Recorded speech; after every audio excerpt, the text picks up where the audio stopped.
In the last video, we talked about different ways to represent the central tendency, or the average of a data set. What we're going to do in this video is to expand that a little bit to understand how spread apart the data is as well. So let's just think about this a little bit. Let's say I have negative 10, 0, 10, 20, and 30. Let's say that's one data set right there. And let's say the other data set is 8, 9, 10, 11, and 12. Now, in both, let's calculate the arithmetic mean for both of these data sets. So let's calculate the mean. And when you go further on in statistics, you're going to understand the difference between a population and a sample. We're assuming that this is the entire population of our data. This is the entire population of our data. So we're going to be dealing with the population mean. We're going to be dealing with, as you see, the population measures of dispersion. I know these are all fancy words. In the future, you're not going to have all of the data. You're just going to have some samples of it, and you're going to try to estimate things for the entire population. So I don't want you to worry too much about that just now, but if you are going to go further in statistics, I just want to make that clarification. Now, the population mean, or the arithmetic mean of this data set right here, it is negative 10 plus 0 plus 10 plus 20 plus 30 over, we have 5 data points over 5. And what is this equal to? That negative 10 cancels out with that 10. 20 plus 30 is 50 divided by 5. It's equal to 10. Now, what's the mean of this data set? 8 plus 9 plus 10 plus 11 plus 12. All of that over 5. And the way we could think about it, 8 plus 12 is 20. 9 plus 11 is another 20, so that's 40. And then we have a 50 there. Add another 10. So this is, once again, is going to be 50 over 5. So this has the exact same sample. Well, no, let me be very close. They have the exact same population means. Or if you don't want to worry about the word population or sample and all of that, they have both of these data sets have the exact same arithmetic mean. When you average all these numbers and divide by 5, or when you take the sum of these numbers, divide by 5, you get 10. Some of these numbers divide by 5, you get 10 as well. But clearly, these sets of numbers are different. You know, if you just looked at this number, you say, oh, maybe these sets are very similar to each other. But when you look at these two data sets, one thing might pop out at you. All of these numbers are very close to 10. I mean, the furthest number here is 2 away from 10. 12 is only 2 away from 10. Here, these numbers are further away from 10. Even the closer ones are still 10 away, and then these guys are 20 away from 10. So this right here, this data set right here is more disperse. More disperse, right? These guys are further away from our mean than these guys are from this mean. So let's think about different ways we can measure dispersion, or how far away we are from the center on average. Now, one way, this is kind of the most simple way, is the range. And you won't see it used too often, but it's kind of a very simple way of understanding how far is the spread between the largest and the smallest number. And literally, you take the largest number, which is 30 in our example, and from that you subtract the smallest number.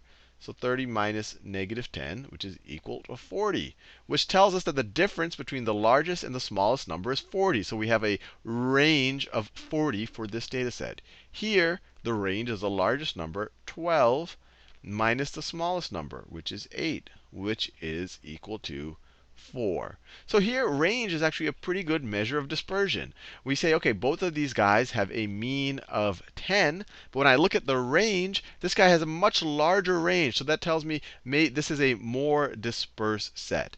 But range is always not going to tell you the whole picture. You might have two data sets with the exact same range, where still, based on how things are bunched up, it could still have very different distributions of where the numbers lie.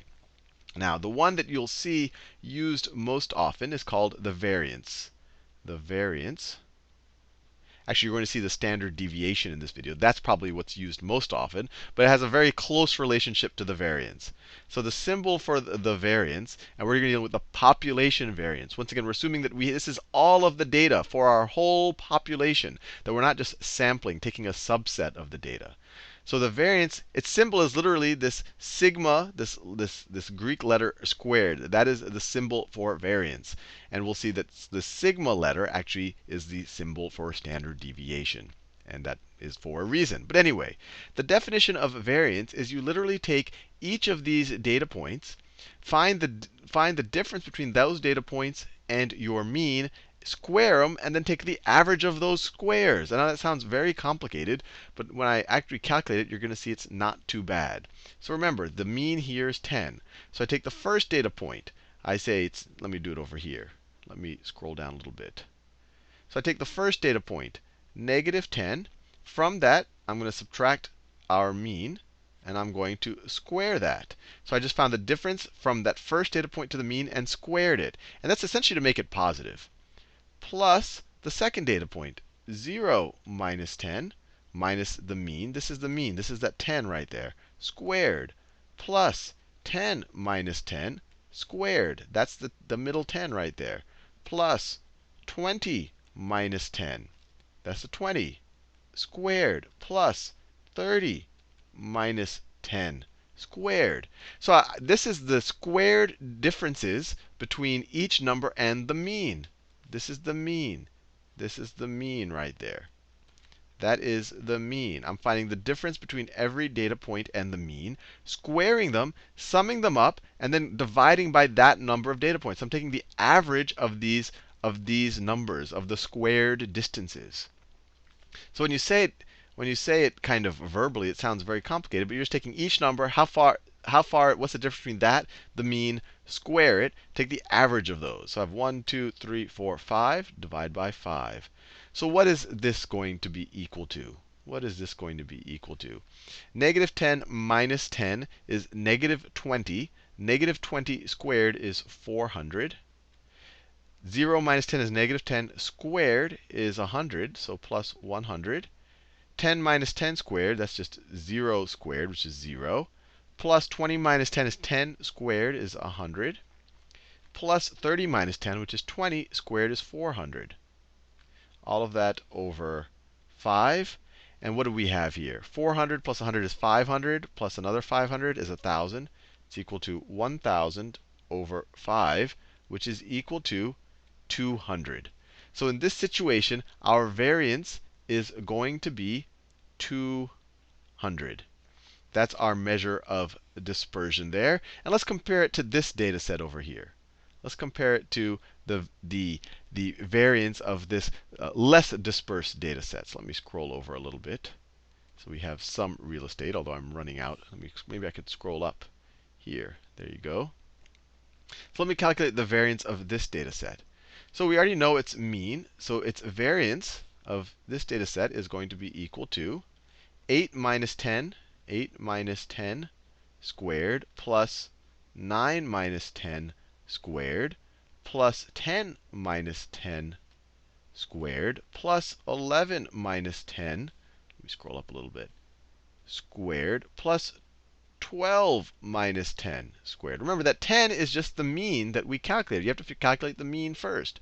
Divided by, we have 1, 2, 3, 4, 5 squared differences. So this is going to be equal to 8 minus 10 is negative 2 squared is positive 4. 9 minus 10 is negative 1 squared is positive 1. 10 minus 10 is 0 squared. You still get 0. 11 minus 10 is 1 squared. You get 1. 12 minus 10 is 2 squared. You get 4. And what is this equal to? All of that over 5. This is 10 over 5. So this is going to be, all right, this is 10 over 5. 10 over 5, which is equal to 2. So the variance here, let me make sure I got that right. Yes, we have 10 over 5. So the variance of this less dispersed data set is a lot smaller. The variance here, the variance of this data set right here is only 2. So that gave you a sense. That tells you, look, this is definitely a less dispersed data set than that there. Now, the problem with the variance is you're taking these numbers, you're taking the difference between them and the mean, then you're squaring it. It kind of gives you a bit of an arbitrary number. And if you're dealing with units, let's say if these are each negative, well, let's say these are, let's say their distances. So this is negative 10 meters, 0 meters, 10 meters. This is 8 meters, so on and so forth. Then when you square it, you get your variance in terms of meters squared. It's kind of an odd set of units. So what people like to do is talk in terms of standard deviation. Standard deviation. Standard deviation, which is just the square root of the variance. It's just the square root of the variance, or the square root of sigma squared. And the symbol for the standard deviation is just sigma. So now that we figured out the variance, very easy to figure out the standard deviation of both of these characters. The standard deviation of this first one up here, of this first data set, is going to be the square root of 200. Square root of 200 is what? The square root of 2 times 100. This is equal to 10 square roots of 2. That's that first data set. Now, the variance of the second data set is just going to be the square root of 2. Variance is going to be the square root of that. Sorry, the standard deviation of the second data set is just going to be the square root of its variance, which is 2, which is just 2.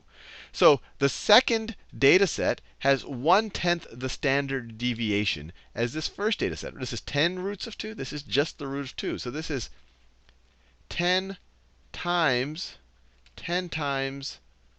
the standard deviation. 10 times the standard deviation.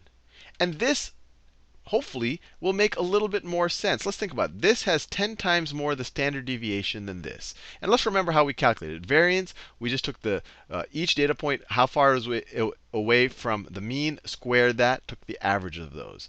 Then we took the square root, really just to make the units look nice. But the end result is we said that that first data set has 10 times the standard deviation as the second data set. So let's look at the two data sets. This has 10 times the standard deviation. 10 times the standard deviation. Standard deviation. Which makes sense intuitively, right? I mean, they both have a 10 in here, but each of these guys, 9 is only 1 away from the 10. 0 is 10 away from the 10, 10 less. 8 is only 2 away. This guy's 20 away. So it's 10 times, on average, further away. So the standard deviation, at least in my sense, is giving a much better sense of how far away, on average, we are from the mean. Anyway, hopefully you found that useful.